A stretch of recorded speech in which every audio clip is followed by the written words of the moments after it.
Global ITI के YouTube channel में आप सभी का एक बार फिर से स्वागत है। आज मैं इलेक्ट्रीशियन थ्योरी का एक चैप्टर आप लोगों के लिए लेके आया हूँ। जनरली मैं तो पढ़ाते नहीं हूँ इलेक्ट्रीशियन, बट जितेश सर पढ़ाते हैं इलेक्ट्रीशियन ट्रेड थ्योरी हमारे चैनल पर, और अभिषेक सर पढ़ाते हैं फिटर ट्रेड थ्योरी। आप लोगों को पता होगा वो लोग पेड क्लासेज में थोड़ा बिजी हैं, तो मैं कोशिश कर रहा हूँ कि आप लोगों को कुछ उन्हीं लोगों से जो सीखता हूँ मैं आप लोगों तक लाने की कोशिश कर रहा हूँ। ठीक है, होपफुली आप लोगों को वीडियो पसंद आएगी। चैप्टर है 10 और ये आपका चैप्टर का नाम है पॉलीफेज सिस्टम। पॉलीफेज सिस्टम, ठीक है। और हम लोग चैप्टर 10 हो सकता है, आपने चैप्टर 11 है, किसी और चैप्टर में एक टॉपिक भी हो सकता है ये, और ये काफ़ी छोटा चैप्टर है। हम लोग अरिहंत पब्लिकेशन की बुक जो है फॉलो करते हैं, ठीक है। ये मैं इसलिए आपको बता दे रहा हूँ कि अगर आपके पास अरिहंत की बुक होगी तो आपको चैप्टर 10 में पॉलीफेज सिस्टम मिल जाएगा। हाँ, ये तो मैंने बताया नहीं कि ये first year ITI first year electrician trade का ये चैप्टर है। चैप्टर का नाम है पॉलीफेज, ठीक है। तो आज इस क्लास को हम लोग कंटिन्यू करने वाले हैं। और अरिहंत पब्लिकेशन बताने का मतलब ही नहीं है कि आप मैं इसका प्रमोशन कर रहा हूँ या कुछ, ऐसा कुछ भी नहीं है। जस्ट हम इसे फॉलो करते हैं क्योंकि इसकी लैंग्वेज हमें ईजी लगती है। हिंदी के जो पब्लिशर्स हैं उनमें इनका जो लैंग्वेज जो थोड़ा इजी है, प्लस सिलेबस ये कवर करते हैं। और हम लोग के पास जो बुक है वो लेटेस्ट है, NSQF लेवल 5 की अपडेटेड वर्जन है। कभी भी आप लोग बुक अगर ख़रीदते हैं तो ये ध्यान रखा करिए कि लेटेस्ट जो बुक होती है उसे परचेज़ किया करिए। पॉलीफेज सिस्टम में सबसे पहले तो हम इसी चीज़ को डिफ़ाइन करेंगे कि पॉलीफेज क्या होता है। पहले तो आप लोगों को पता होगा, इलेक्ट्रीशियन के स्टूडेंट हैं तो आपने अभी तक तो ज़रूर पढ़ा होगा सिंगल फेज़, 3 फेज़। जो विद्युत सप्लाई आती है, इलेक्ट्रिसिटी जो सप्लाई आती हैं, उनको हम लोग फेज़ के रूप में कहते हैं ना। ये सिंगल फेज़ है, ये डबल फेज़ है, 3 फेज़ है। तो पॉलीफेज होता है मतलब जब कभी 2 फेज़ या 2 से अधिक फेज़ की जहाँ पर बात की जाएगी उसको पॉलीफेज कहेंगे, ठीक है। यानी सिंगल यानी 1 फेज़, ठीक है। चलो हम लिख देते हैं सिंगल फेज़। सिंगल फेज़ को छोड़ के जितने भी फेज़ होंगे, ठीक है। अब फेज़ को ऐसे भी हम लिखते हैं, ऐसे बनाते हैं, इसको सिंगल फेज़ कहते हैं, इसको 2 फेज़ कहेंगे, इसको 3 फेज़ कहेंगे, ठीक है। इस तरह से होता है। तो सिंगल फेज़ को छोड़ दिया जाए तो जो भी फेज़ हैं, 2 फेज़, 3 फेज़, 4 फेज़ जनरली होते नहीं हैं, फिर भी अगर मान लिया जाए 2 या 2 से अधिक जो फेज़ होते हैं, जो सिस्टम होता है, ऐसा सिस्टम जिसमें 2 या 2 से अधिक फेज़ मौजूद हो उसको पॉलीफेज कहते हैं, ठीक है। क्लियर है? ऐसा सिस्टम जिसमें 2 या 2 से अधिक फेज़ मौजूद हों उसको पॉलीफेज कहते हैं। तो इस चैप्टर का आपको नाम क्लियर हो गया होगा। अब पॉलीफेज में हम पढ़ेंगे 2 चीज़ें, ठीक है। पॉलीफेज में हम लोग पढ़ेंगे, एक तो पढ़ेंगे हम 2 फेज़, ठीक है, और एक पढ़ेंगे 3 फेज़। लेकिन आप लोगों को पता होगा कि जनरली जो हमारी मशीनरीज, कुछ स्पेशल केसेज को छोड़ दिया जाए तो मैक्सिमम हमारी जो मशीनरीज हैं वो या तो सिंगल फेज़ पर चलती हैं या तो 3 फेज़ पर चलती हैं, ठीक है। या तो सिंगल फेज़ पर चलती हैं या तो 3 फेज़ पर चलती हैं, ठीक है। तो 2 फेज़ जस्ट एक मतलब कुछ स्पेशल केसेज के लिए यूज होता है। तो हम लोग जो इसमें डिस्कस करेंगे वो सिंगल फेज़ और 3 फेज़ की बात करेंगे, ठीक है। और दूसरी बात कि जो पॉलीफेज है यानी 3 फेज़ की बात की जाए तो हम सिंगल फेज़ से 3 फेज़ को बेहतर बोलते हैं, ठीक है। सबसे पहले तो मैं आपको बता दूं सिंगल फेज़ और 3 फेज़ को कैसे पहचानते हैं। अगर 2 वायर हैं, ठीक है, 2 वायर हैं, एक वायर है हमारा फेज़ और दूसरा वायर है न्यूट्रल, ठीक है। जब कहीं पे वायरिंग सिस्टम में या सप्लाई कहीं से आ रही है, फॉर एग्जांपल अगर ये हमें पोल से मिल रहा है, ठीक है, इलेक्ट्रिक पोल है, अगर इस तरह से हमें वायर मिल रहा है, एक फेज़ मिल रहा है और एक न्यूट्रल मिल रहा है, फेज़ को हम लाइन भी कहते हैं, ठीक है, लाइन, ठीक है, कई जगहों पे L भी लिखा हुआ है। एक फेज़ और एक न्यूट्रल होगा तो उसको हम बोलेंगे single phase system, single phase system. Single phase system में क्या होगा, 2 चीज़ें होंगी, एक फेज़ और एक न्यूट्रल मिलेगा तो उसको हम बोलेंगे सिंगल फेज़, ठीक है। अब 2 फेज़ की बात कर लें। सिंगल फेज़ को हम ऐसे भी दिखा सकते हैं, इस तरह से 1 और ऐसे फेज़, ठीक है।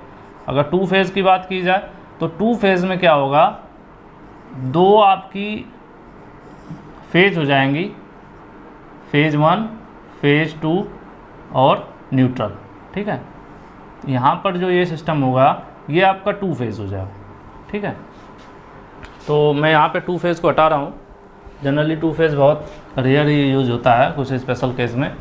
जो आपको देखने को मिलता है या जो यूज होता है वो सिंगल और 3 फेज होता है। 3 फेज का केस जो है 2 तरीके से होता है। ठीक है, 3 फेज जो जनरली एक यूजर यूज करता है तो उसके लिए जो वायर होती है वो 4 वायर सिस्टम यूज होती है। ठीक है, डिस्ट्रीब्यूशन और ट्रांसमिशन 2 केसेस होते हैं, मैं अभी बताऊंगा आपको। जो 4 वायर सिस्टम होता है इसमें पहला फेज होता है ये, ठीक है, फेज 1, फेज 2, फेज 3 और ये आपका न्यूट्रल। ठीक है, अर्थिन नहीं होता है, काफ़ी लोग अर्थ बोलते हैं, अर्थिन नहीं होता है, ये न्यूट्रल होता है। ठीक है, अर्थ अलग चीज़ होती है। अब इसको आप बोल सकते हैं जो स्टैंडर्ड है इंडिया में, जैसे बहुत सारी चीज़ों का स्टैंडर्ड होता है ना, जैसे हम जानते हैं कि अगर बैटरी की बात की जाए तो रेड वाला टर्मिनल पॉजिटिव होता है, ब्लैक वाला निगेटिव होता है। तो आप किसी भी कंपनी की बैटरी ले लीजिए, किसी भी देश की बैटरी ले लीजिए, हमेशा लाल कलर को पॉजिटिव और ब्लैक कलर को नेगेटिव बोला जाता है, क्योंकि एक इंडियन स्टैंडर्ड होता है जो पहले से निर्धारित कर दिया जाता है कि एक कलर कोडिंग सबको दे दी जाती है। जैसे पुलिस वालों की वर्दी का कलर खाकी कलर है, डॉक्टर की वर्दी वाइट है।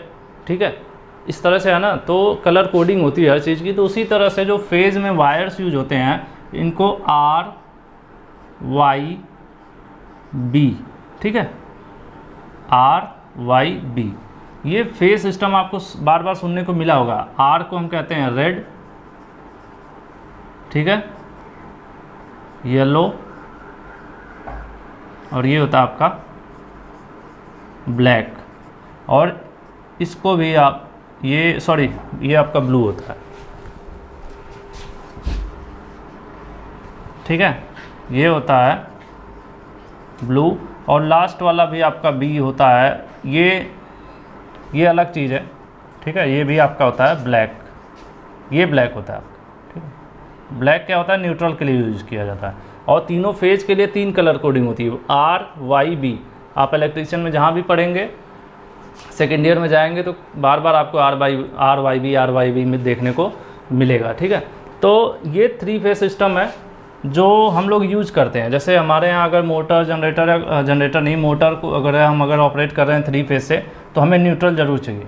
लेकिन आप देखो होंगे जो मेन लाइनें होती हैं जहाँ पे सिर्फ खंभे से खंभे तक दूर दूर तक सप्लाई की जाती है, ठीक है, जिसको हम कहते हैं ट्रांसमिशन, मतलब एक पावर हाउस से दूसरे पावर हाउस तक जब सिस्टम भेजा जाता है तो वहाँ पर सिर्फ 3 वायर यूज किए जाते हैं। ठीक है, और ये तीनों क्या होते हैं, ये फेज होते हैं RYB।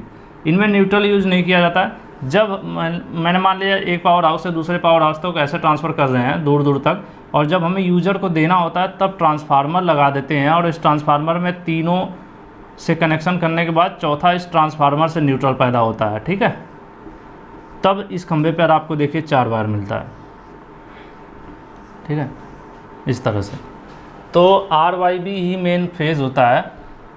तो यहाँ पर 3 फेज़ और सिंगल फेज़ की बात कर रहे थे, तो सिंगल फेज़ में आपका मैंने आपको बता दिया कि एक फेज़ होगा, एक न्यूट्रल होगा, और 3 फेज़ के केस में क्या होगा, ये जो मैंने आपको डायग्राम बताया समझने के लिए, ये 3 फेज़ का। 3 फेज़ में आपका RYB और एक ब्लैक होगा जो न्यूट्रल होगा। इसमें एक फेज़ एक न्यूट्रल, यहाँ पर 3 फेज़ और एक न्यूट्रल होगा।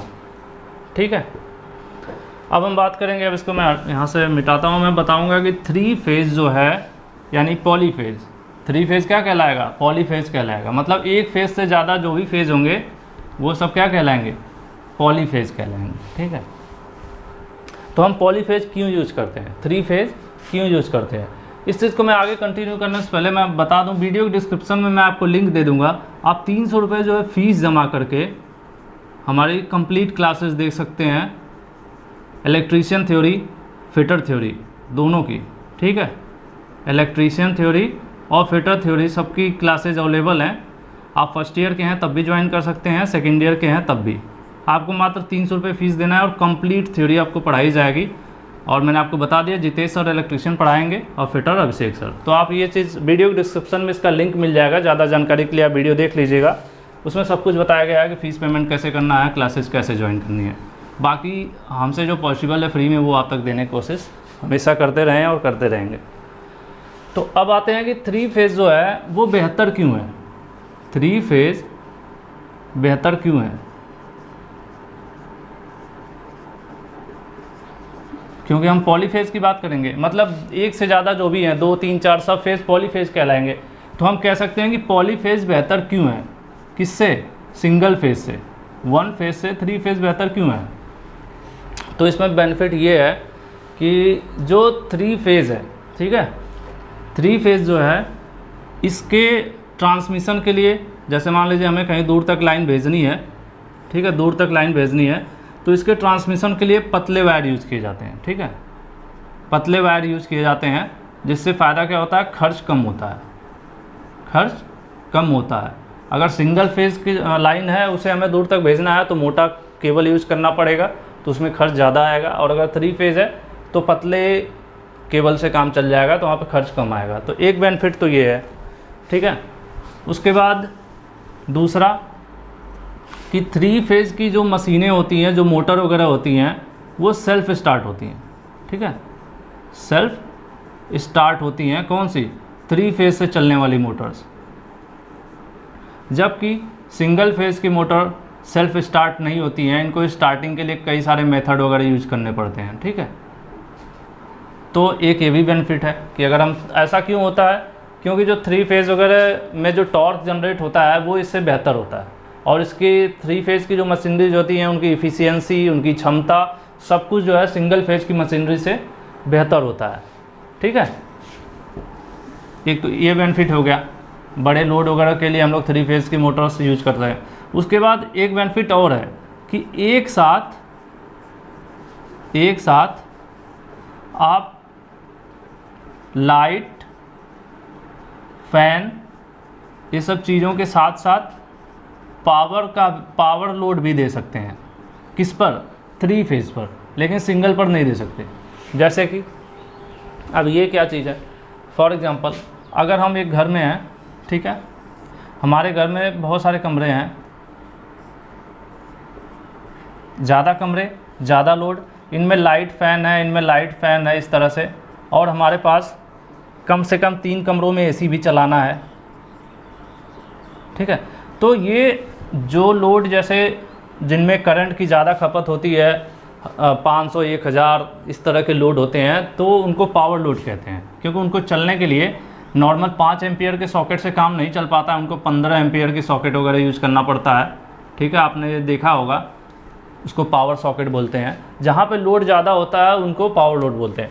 तो अगर हमारे पास सिर्फ सिंगल फेज़ की लाइन है, तो हम इतने सारे लाइट फ़ैन और एसी उससे कनेक्ट नहीं कर पाएंगे, ठीक है, वो ट्रिप हो जाएगा या लोड नहीं ले पाएगा।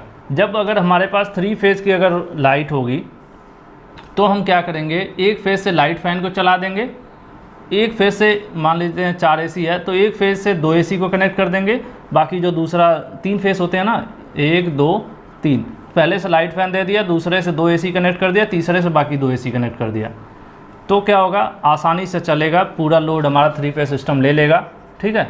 जबकि सिंगल फेज़ में ये पॉसिबल नहीं होता। तो ये बेनिफिट है आपका 3 फेज़ का, कि मतलब लाइट फ़ैन वगैरह के साथ साथ जो एक्स्ट्रा भारी अगर कोई मशीनरी चलानी है, लोड देना है, तो वो भी हमारा 3 फेज़ सह लेता है। इसीलिए आप लोग देखो होंगे कि घरेलू जो आपका लोड होता है, अगर आप 2, 4, 5 किलो तक का लोड यूज कर रहे हैं तब तो आपके सिंगल फेज़ कनेक्शन होता है, लेकिन जहां आप उससे ऊपर का लोड का कनेक्शन लेते हैं, जैसे आप 2-3 एसी लगा दोगे घर में, तो आपका सिंगल फेज़ से काम नहीं चलेगा।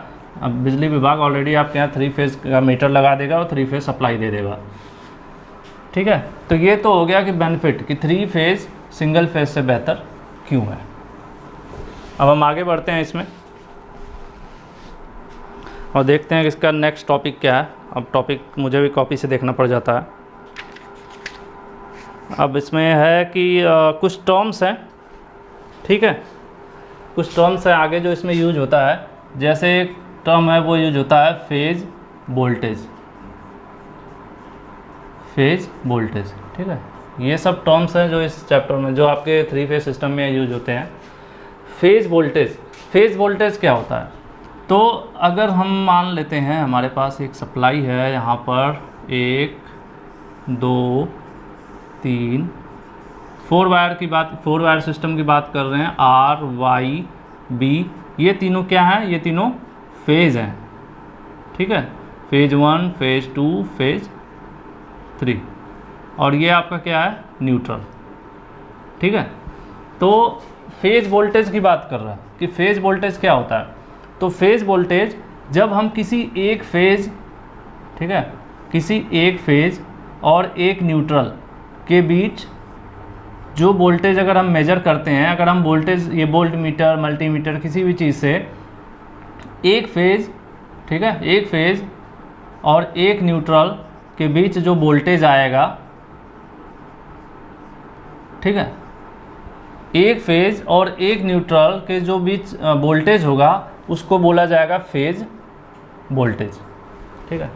और ये किसी भी फेज के थ्रू हो सकता है, मतलब मैंने पहले से ले लिया, आप दूसरे से भी मेजर कर सकते हैं या फिर तीसरे से भी मेजर कर सकते हैं, मतलब किसी भी एक फेज और एक न्यूट्रल के मध्य या बीच में जो वोल्टेज होगा उसको हम बोलेंगे फेज वोल्टेज, ठीक है। अब उसके बाद यहीं पर ले लेते हैं फेज करंट, फेज करंट ये क्या होती है? अब इस चीज़ को आप नोट भी कर सकते हैं, मैं मतलब बता दे रहा हूँ सेंटेंस। अब फेज करंट क्या होता है? एक फेज और एक न्यूट्रल के मध्य जो करंट होगी उसे फेज करंट कहेंगे, ठीक है।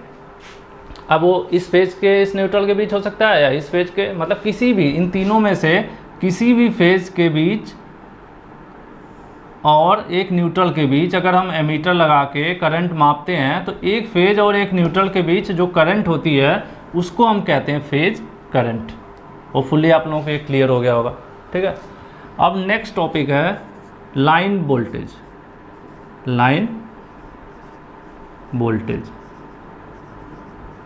अगर यहाँ पर मैं एक हिंट के लिए आप लिख दूँ तो फेज और न्यूट्रल के बीच का जो वोल्टेज है वो हो गया, और फेज और न्यूट्रल के बीच की जो करंट है वो हो गई। और अब इसमें बात करेंगे लाइन वोल्टेज।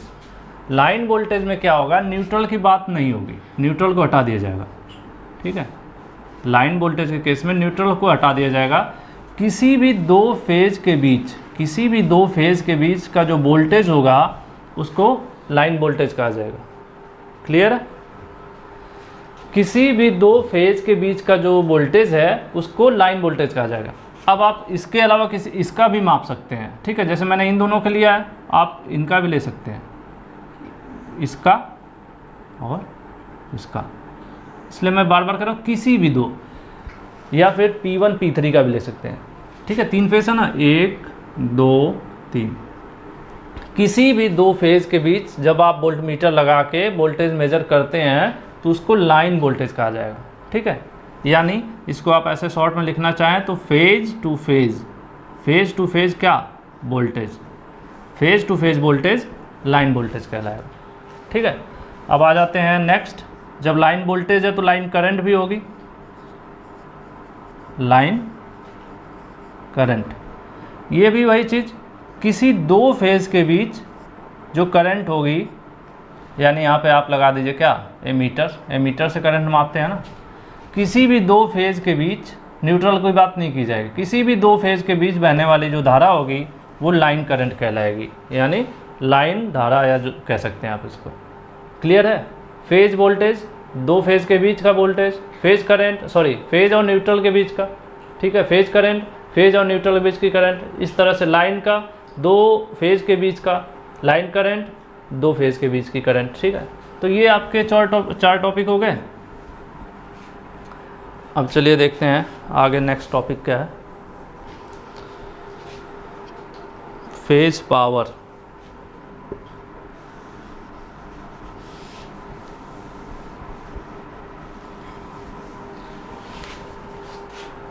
ठीक है, हम देखते हैं इसके आगे क्या है।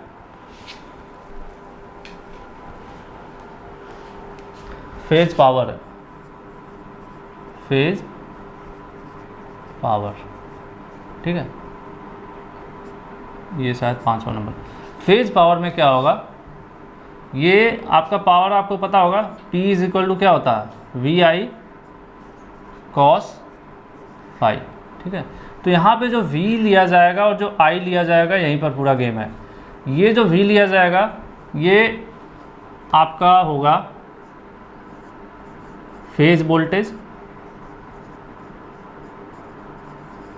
और जो I लिया जाएगा ये कौन सा लिया जाएगा, फेज करंट। ठीक है, और ये कैसे मिलेगा, इसको मैंने जस्ट अभी इसके ऊपर बताया है कि फेज वोल्टेज क्या होता है और फेज करंट क्या होता है। ठीक है, तो वही चीज़ यहाँ पर यूज की जाएगी। अब उसके बाद आगे देखते हैं। इसके बाद है बैलेंस्ड लोड। बैलेंस्ड लोड, ठीक है, बैलेंस मतलब समझ रहे हैं, जो बैलेंस हो। बैलेंस मतलब ऐसी चीज़ जैसे अगर एक तराजू है, ठीक है, अब एक साइड को जा रहा है, एक साइड कम है, एक साइड ज़्यादा है, तो इसको बैलेंस नहीं कहेंगे। कहते हैं ना कि दो लोगों के बीच बैलेंस बना कर रहना चाहिए, सामंजस्य बनाना, मतलब कि दोनों तरफ बराबर चीज़ हो। यानी इधर हम 2 किलो दे रहे हैं तो इधर भी 2 किलो होना चाहिए। ठीक है, ये तो नॉर्मल एक एग्जांपल हो गया। उसी तरह से अगर हमारे पास 3 वायर है, ठीक है, 3 वायर यानी 3 फेज सिस्टम है, 4 वायर के थ्रू 3 फेज आ रही हैं। ठीक है, इसको देखते हैं। हमारे पास इस तरह से सप्लाई आ रही है, 3 फेज सप्लाई हमारे यहाँ आ रही। ठीक है, अब हम क्या करें कि पहले वाले को इस पर हमने पहले लोड और न्यूट्रल के साथ, क्योंकि इनको न्यूट्रल के साथ तो लेना ही पड़ेगा, डायरेक्ट फेज टू फेज तो चलाएंगे नहीं, एक न्यूट्रल एक फेज चलेगा। पहले वाले में अगर हमने क्या किया, 2 बल्ब लगा दिया। ठीक है, 2 बल्ब लगा दिया। दूसरे वाले में हमने 5 बल्ब लगा दिया, और तीसरे वाले में हमने 10 बल्ब लगा दिया। तो यहाँ पर क्या होगा, इनमें लोड कम ज़्यादा हो गया ना, मतलब पहले वाले को 2 बल्ब है तो इस पर कम लोड है, इस पर उससे ज़्यादा है, इस पर सबसे ज़्यादा है, मतलब बराबर लोड नहीं है, तीनों फेज पर अलग अलग लोड है। अब यहाँ पर जब बात की जाएगी तो यहाँ पर किलोग्राम में नहीं बात किया जाएगा ना, यहाँ का जो आपका इलेक्ट्रिक लोड जो होता है वो किस में होगा, वो वाट में होगा। वो जितनी खपत करेगा ऊर्जा की, ठीक है, एनर्जी की जितनी खपत करेगा वही लोड कहलाता है। कि भाई ये 5 हार्स पावर की मोटर है, 5 हार्स पावर की मोटर है, मतलब आप 746 वाट से 5 में मल्टीप्लाई करके निकाल लेंगे कितना वाट वो खपत कर रही है। 100 वाट का बल्ब है, अगर 100 वाट का बल्ब है मान लेते हैं, तो ये 200 वाट यहाँ पर खपत कर रहा है, ये इसमें ये 500 वाट खपत करेगा, और ये आपका क्या कर रहा है, 1000 वाट खपत कर रहा है। मतलब तीनों का जो लोड है वो अलग अलग है, बैलेंस नहीं है ना। तो बैलेंस लोड में ऐसा होता है कि जिसमें तीनों फेज पर क्या हो, सेम लोड हो, सेम लोड हो। मतलब इस पर भी अगर इस पर 1 बल्ब है तो इस पर भी 1 बल्ब हो, और इस पर भी 1 बल्ब हो। ठीक है, तीनों पर एक बराबर लोड हो। अगर हम इस पर 4 बल्ब लगा दिए तो इस पर भी 4 बल्ब लगा दें, और इस पर भी 4 बल्ब लगाना चाहिए। तो इसको हम कहते हैं बैलेंस्ड लोड। अगर हमारे तीनों फेज पर एक बराबर लोड दिया जाए, इलेक्ट्रिकल लोड, वैद्युतिक लोड, ठीक है, तो हम उसको बैलेंस्ड लोड कहेंगे। ठीक है, और इसके बाद जस्ट उल्टा unbalanced, unbalanced load. Unbalanced load के केस में क्या हो जाएगा कि तीनों फेज पर डिफरेंट लोड होगा, डिफरेंट लोड होगा। जैसा कि यहाँ मैंने बताया कि इस पर 2 बल्ब हो सकते हैं, इस पर 5 हो सकते हैं, इस पर कम ज़्यादा। तो जब भी हम लोगों को वायरिंग या कुछ किया जाता है तो हमेशा प्रीफर किया जाता है कि जो वायरिंग हो वो इस प्रकार से हो कि तीनों फेज पर जो है बैलेंस लोड हो। ऐसा क्यों करते हैं, बैलेंस लोड होने से वहाँ पर कोई फॉल्ट या प्रॉब्लम नहीं आएगा। जनरली अगर मान लेते हैं हम एक नॉर्मल लाइफ में अगर हम जनरेटर यूज कर रहे हैं, डीजल इंजन सेट जो जनरेटर होता है, अगर हम जनरेटर यूज़ कर रहे हैं 3 फेज़ का, ठीक है, और हमने वायरिंग सही से नहीं किया है, किसी एक फेज़ पर ज़्यादा लोड है, ठीक है, एक फेज़ पर 1000 वाट का लोड है, दूसरे फेज़ पर सिर्फ 200 वाट का लोड है, और तीसरे फेज़ पर हमने क्या किया 4000 वाट का लोड दे दिया। इस तरह से अगर हमने लोड कम ज़्यादा दे दिया तो इस जनरेटर के जलने का बहुत ज़्यादा चांस रहेगा। ठीक है, 3 फेज़ का अगर जनरेटर है तो इसीलिए हम जो है अपना जनरेटर में तो कुछ ऐसा सिस्टम कर नहीं सकते, इसलिए हाउस की अपनी जो घर की वायरिंग है उसको इस प्रकार से करते हैं कि उस पर लगभग बराबर, एकदम एग्जैक्ट तो हो नहीं पाएगा, थोड़ा बहुत कम ज़्यादा होगा, लेकिन लगभग बराबर लोड हो, बैलेंस लोड हो। तो इससे क्या होगा कि हमारी जो वायरिंग है वो परफेक्ट रहेगी और कोई फॉल्ट उस पर नहीं होगा। ठीक है, अब धीरे धीरे आगे बढ़ते हैं।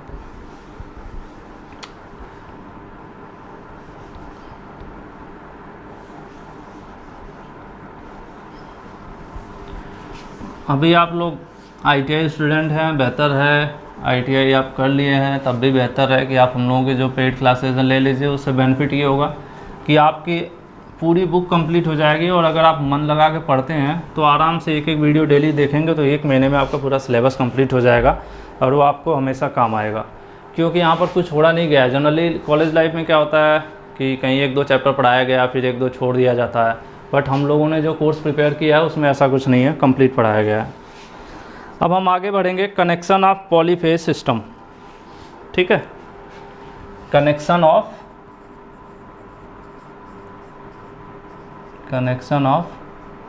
पॉलीफेज सिस्टम,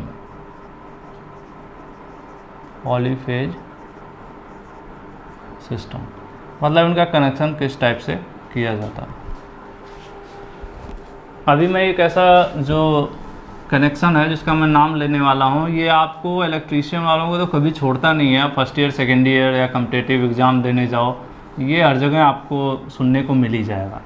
कहीं न्यूमेरिकल के रूप में मिल जाएगा, कहीं थ्योरी में, कहीं फॉर्मूले में मिल जाएगा। ठीक है, वो 2 नाम कौन से हैं? एक है स्टार कनेक्शन और एक है डेल्टा। अब स्टार डेल्टा का कनेक्शन भी होता है, स्टार डेल्टा स्टार्टर भी होता है, स्टार डेल्टा बाइंडिंग भी होती है। मतलब स्टार डेल्टा ही बहुत महत्वपूर्ण चीज़ है जो इलेक्ट्रीशियन में घूमता ही रहता है। ठीक है, वो स्टार डेल्टा आपको ट्रांसफार्मर में भी मिल जाएगा, मोटर में मिल जाएगा, स्टार्टर में मिल जाएगा। मतलब जब भी आप ऊपर आगे पढ़ोगे, इन चैप्टर्स के आगे बढ़ोगे, स्टार डेल्टा आपका पीछा नहीं छोड़ने वाला है। ठीक है, इसको आपको समझना बहुत ज़रूरी है। स्टार जो कनेक्शन होता है, सबसे पहले तो चलो मैं आपको कनेक्शन बताता हूँ कि आप आसानी से समझ जाओ कि स्टार क्या होता है। ठीक है, ये कनेक्शन ऑफ पॉलीफेज सिस्टम है, तो हम स्टार कनेक्शन की बात कर रहे हैं। मैंने यहाँ पे स्टार लिखा है, स्टार कनेक्शन लिख दूँ पूरा, अच्छा लगेगा।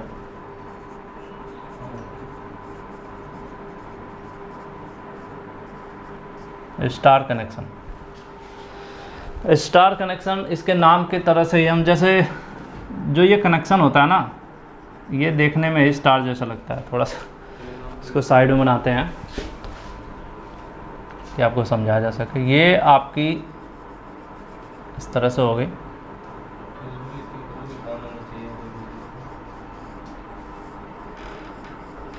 ठीक है। जब भी कहीं आपको इस तरह सा कनेक्शन दिखेगा, ये कहलाएगा आपका स्टार।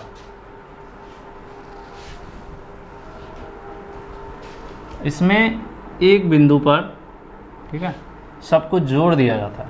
ठीक है, ये तो आपका एक हो गया फेज़, एक फेज़ ये हो जाएगा जो इसमें कनेक्ट रहेगा, एक फेज़ ये हो जाएगा जो इससे कनेक्ट रहेगा, और एक जो बीच में होता है इसको स्टार पॉइंट बोला जाता है। और ये आपका आर वाई बी, ये तीनों क्या है? ये तीनों फेज़ हैं।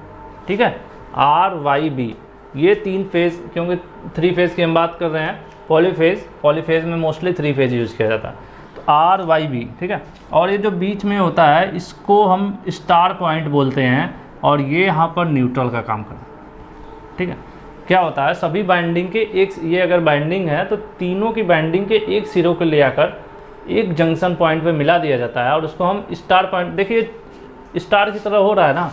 जनरली स्टार का सिंबल हम लोग इस तरह से नहीं बनाते हैं, ठीक है, कहीं 3 और कहीं 4 वाला बनाते हैं, तो ये स्टार है। ठीक है, स्टार का कनेक्शन इसी तरह से होता है।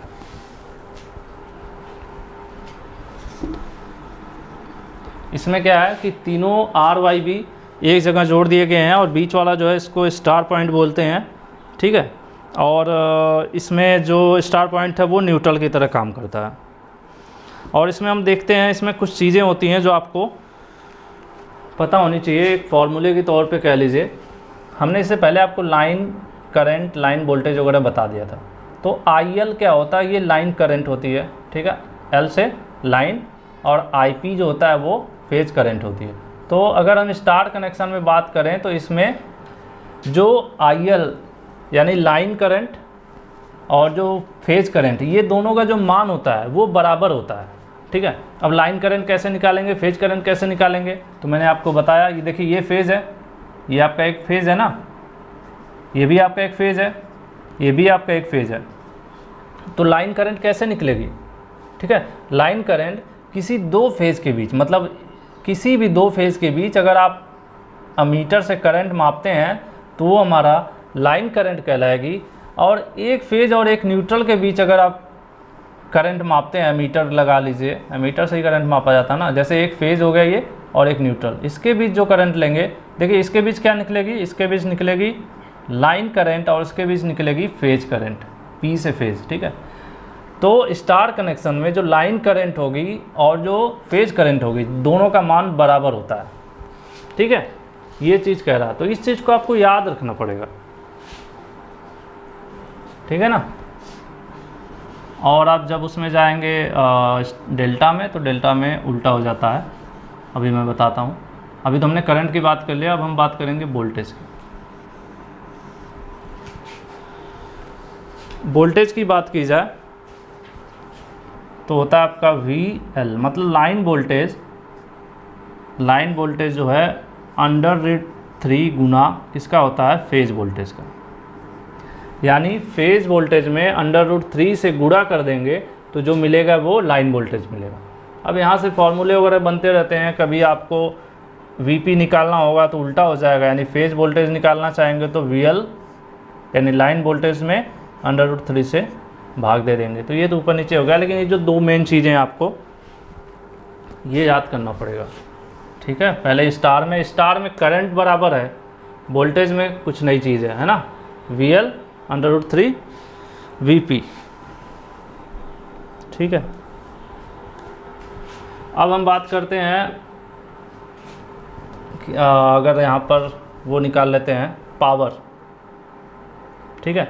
पावर अगर हमें निकालना होगा तो इस टोटल कनेक्शन में कितने टोटल पावर निकालना पड़ेगा, टोटल पावर, क्योंकि 3 फेज है ना, एक फेज होता तो सिंपल पावर निकालते, तो 3 फेज है तो हम क्या करेंगे, टोटल पावर होगा 3 इंटू एक फेज का पावर, 3 इंटू एक फेज का पावर, ठीक है। और एक फेज का पावर कैसे निकलता है, पावर का आपको फॉर्मूला पता है, P = VI cos phi, ठीक है। तो अगर हमें टोटल पावर निकालना होगा तो हम क्या कर सकते हैं, इसको 3 इंटू VI cos phi, ठीक है। इस तरह से आप टोटल पावर, ये आपका टोटल पावर जो है ये फेज के केस में है, ठीक है। ये टोटल पावर फेज की बात कर रहे हैं, जब फेज वोल्टेज और फेज करंट की बात करेंगे, जैसे दो चीज़ें हो रही ना, line voltage, line current, line voltage, इसी तरह फेज करंट, फेज वोल्टेज। तो ये जो आपका फॉर्मूला होगा ये फेज के केस में होगा, और अगर आप लाइन के केस में करेंगे, लाइन के केस में तो चीज़ें बदल जाएंगी, ये आपका √3 हो जाएगा और VL IL cos phi, ठीक है। अब इसको आप निकाल भी सकते हैं, ये सब कैसे हो रहा है आप निकाल भी सकते हैं। जैसे VP की जगह VL ले आना है तो हम क्या करेंगे, VL ले आने के लिए क्या करना पड़ेगा, अब यहाँ से आप VP निकाल सकते हैं, VP = VL अपॉन √3, ठीक है। VP की जगह हमें VL ले आना है तो ये चीज़ कर सकते हैं ना, VL अपॉन √3 रख सकते हैं। बाकी जो IP की जगह IL डायरेक्ट रख सकते हैं, क्योंकि दोनों बराबर हैं, ठीक है। तो अगर इस फॉर्मूले को मैं आपको यहाँ पर रखने की कोशिश करें, 3 into VP into IP cos phi है, ठीक है। हम IP की जगह तो IL रख देंगे, cos phi वैसे ही रहेगा, क्यों, क्योंकि IP और IL बराबर है। अब VP की जगह VL रखना है तो कैसे रखेंगे, VL अपॉन √3 रखेंगे, VL अपॉन √3 रखेंगे, और इधर 3 से मल्टीप्लाई है, ठीक है। तो यहाँ पर जब आप क्या कर सकते हो, यहाँ पर आप वीडियो रोक दिए थे, रुक गई, कैमरा बंद हो गया था, ठीक है। अब इसमें क्या है, √3 नीचे है तो आप चाहो तो यहाँ पे √3 से मल्टीप्लाई कर दो और ऊपर मल्टीप्लाई कर दो √3 से, और ये दोनों क्या होगा, ये मल्टीप्लाई होने के बाद 3 हो जाएगा, तो इस 3 से 3 कट जाएगा तो ऊपर क्या बचा, √3 VL IL cos फाई। तो यही चीज़ हमने यहाँ पर लिखा है, √3 VL IL cos फाई। और ये किस केस में होगा, ये लाइन के केस में होगा और ये फेज के केस में था, ठीक है। टोटल पावर फेज के केस में और ये टोटल पावर लाइन के केस में। तो ये होगा आपका स्टार कनेक्शन। होपफुली आप लोगों को कोई डाउट नहीं होगा, इस कनेक्शन को पहचान लीजिए।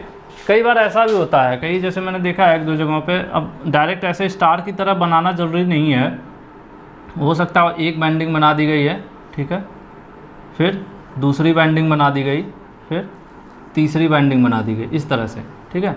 और हमने कहीं इसको कनेक्शन यहाँ से ले आ दिए, इसको कनेक्शन इधर ले आ दिए, और इनका एक सेंटर पॉइंट हमने ले लिया, ठीक है, इन दोनों को इस पर जोड़ दिया और इसके कनेक्शन को यहाँ ले आके जोड़ दिए, ठीक है। और आपका ये जो तीसरा है इस तरह से ले आ गया। तो अगर यहाँ पर 3 हो गया RYB, तब भी कंफ्यूज नहीं होना है, आपको देखना है कि बाइंडिंग के एक सिरे एक जगह इकट्ठा है ना, तो ये भी स्टार बोला जाएगा। ऐसा नहीं है कि स्टार की तरह ही बना हुआ आपको मिले, ठीक है। अब हम देखेंगे डेल्टा कनेक्शन। ये तो समझाने के लिए डायग्राम इस तरह से होता है।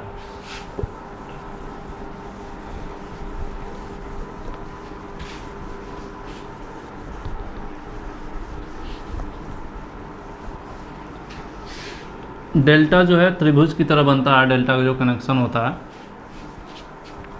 देखिए स्टार में क्या होता है कि सबके एक सिरे एक जगह कॉमन होते हैं, जैसे एक आया, दूसरा आया, मान लेते हैं ये 1 है, ये 1 है, ये 2 है, इसका ये 2 है, और इधर वाले का ये 1 है और ये 2 है। मतलब जो कॉमन है सब 2, सारे 2 को एक साथ जोड़ दिया, या सभी 1 को एक साथ जोड़ देते एक जगह, तो ये आपका स्टार होता। लेकिन डेल्टा में उल्टा होता है, डेल्टा में पहला दूसरे से, दूसरा पहले से, इस तरह से जोड़ा जाता है। जैसे मान लेते हैं हमारे पास 3 कनेक्शन है, ठीक है, एक है ये 1 नंबर, ये 2 नंबर, फिर दूसरी बाइंडिंग, ये इसका क्या है 1 नंबर, इसका 2 नंबर, तो पहले के 2 नंबर को 1 नंबर से जोड़ दें, ठीक है, इस तरह से जुड़ता है, ठीक है। फिर इसका, इसमें एक और अगर ले लेते हैं तो फिर उसका जोड़ दें, फिर समझ रहे हैं, इस तरह से अगर हमने जोड़ दिया, और लास्ट वाले का इसका 1 नंबर 2 नंबर, इसका 2 नंबर, फिर इसके पहले 1 नंबर जोड़ दिए। इसमें मतलब इस तरह से जुड़ता रहता है, पहला दूसरे से, दूसरा तीसरा से, तीसरा पहले से, इस तरह से। तो ये डेल्टा कनेक्शन होता है, और इसका जो मतलब समझने वाला डायग्राम बनाया जाए तो इस तरह से बनेगा।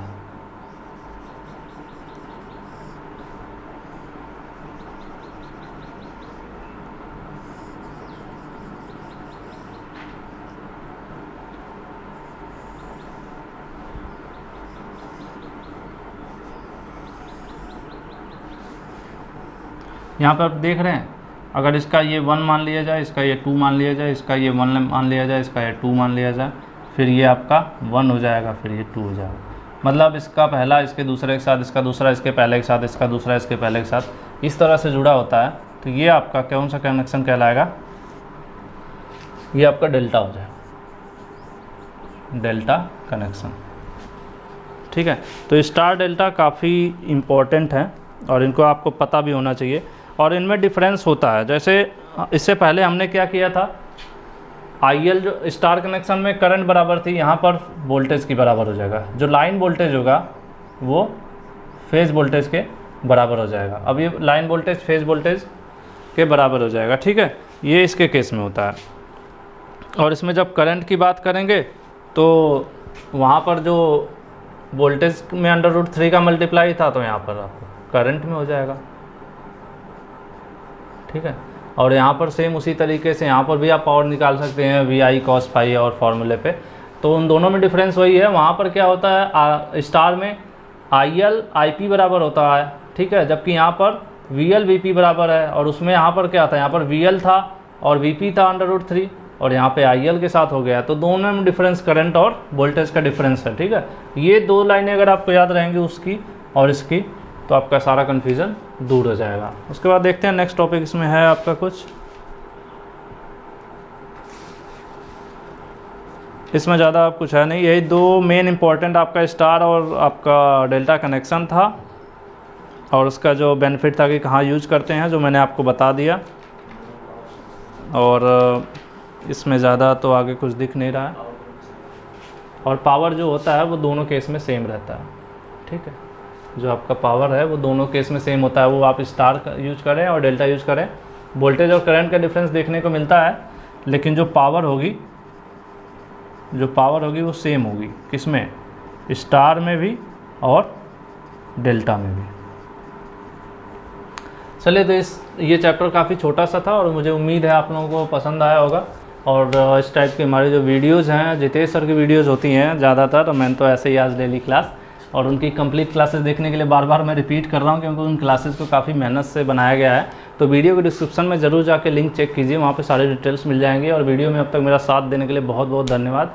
और आगे भी आप लोगों के लिए इंटरेस्टिंग वीडियोज़ ऐसे ही आते रहेंगे चैनल पर, और पढ़ाई आप लोग कीजिए।